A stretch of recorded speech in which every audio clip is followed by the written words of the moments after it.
This is 911. Do you have an emergency? Today on Rescue 911, desperately looking for help. A terrified woman makes an unsuccessful attempt to escape her attacker. And cops move in to stop the bloodshed. Drop the knife. Don't make me do this. Then, a night of song and dance turns deadly. Her face was turning purple. She was completely lifeless. On Rescue 911.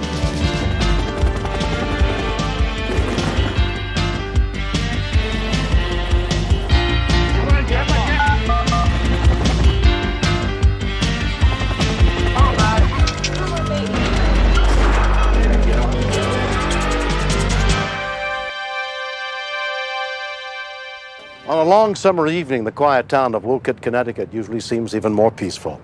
But shortly after 8 o'clock on July 3rd, 1992, all that changed for Kathy Hubany, when she found herself facing a very difficult decision, never imagining that the choice she made would be a matter of life or death.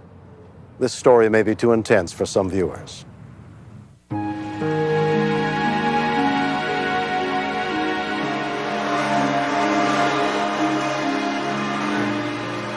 I was home with my two boys, and they had two of their friends over. I had just plugged in a movie for them to watch, so they were happy. They were very happy, having their buddies, spend the night.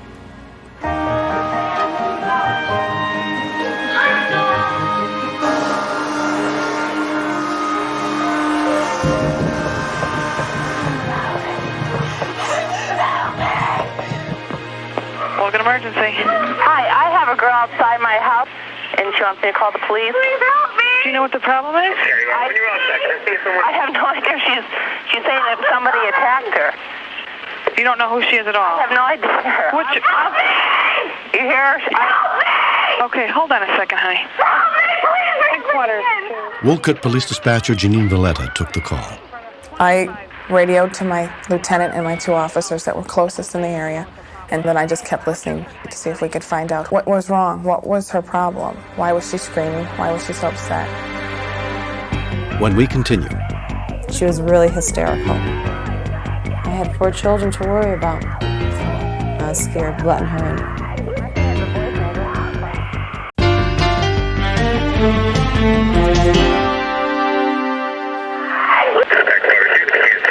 We're trying to figure it out. She was really hysterical. I had 4 children to worry about, so I was scared of letting her in. I think it's a boyfriend-girlfriend fight.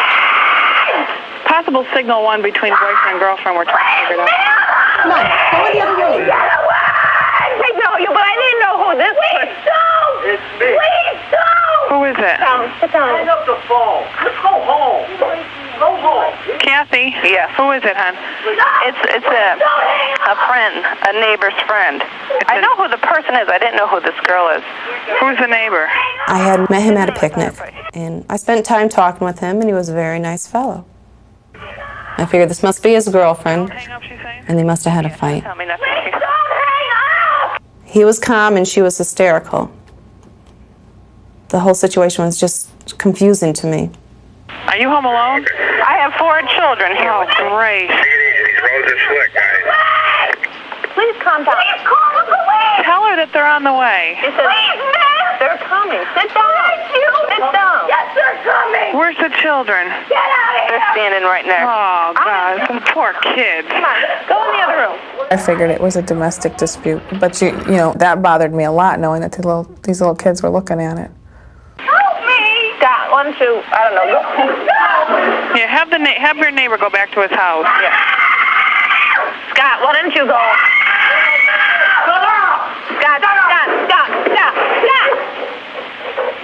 Scott. Please. Did you call the cops?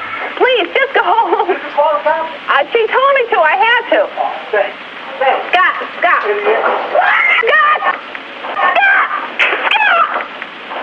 Hey, Scott.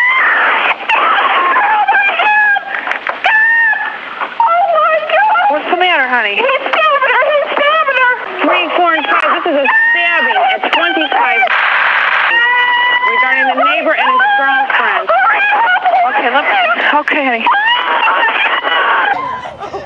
Her cheek was cut wide open. She had blood all on her hands, all around her neck. And then she just walked towards me, and she says, I told you it was going to hurt me.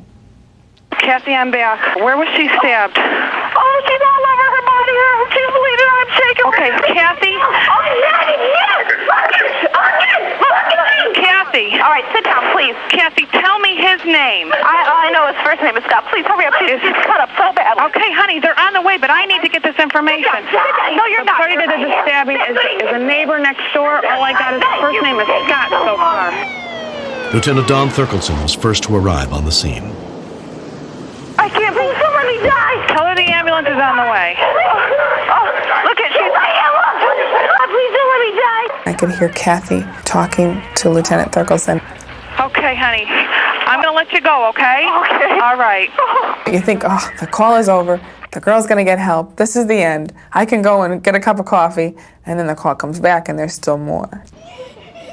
The victim was bleeding quite profusely from her neck. So at that point, I went back to the trunk of the cruiser to retrieve the first aid kit. There he is! There he is! Drop the knife. Drop the knife. I backed up, hoping to get more time to stop and to realize what he was doing and so forth, but it didn't do any good. I already slit my wrists. I watched as he walked down the driveway. He never looked at the two of us. He just had his eyes focused on the police officer. His eyes were just wild. I don't think anybody could have talked any sense into him at that point. Don't make me do this. Drop the knife. Drop the knife. Drop the knife. Please!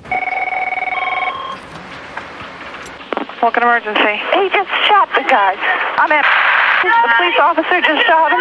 I didn't want her to see me upset, but I panicked. A call. Oh, my God. Okay, honey, calm down. I was in kind of a state of shock.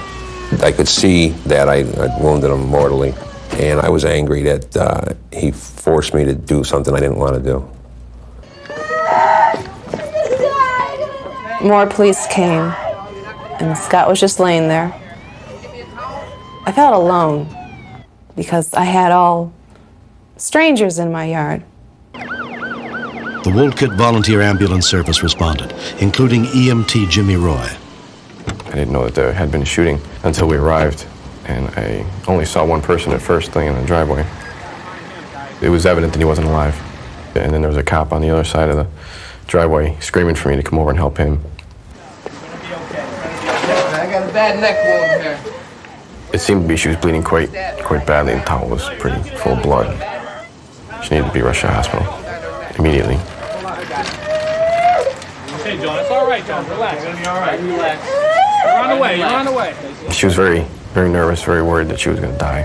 So I tried to calm her down as best I could.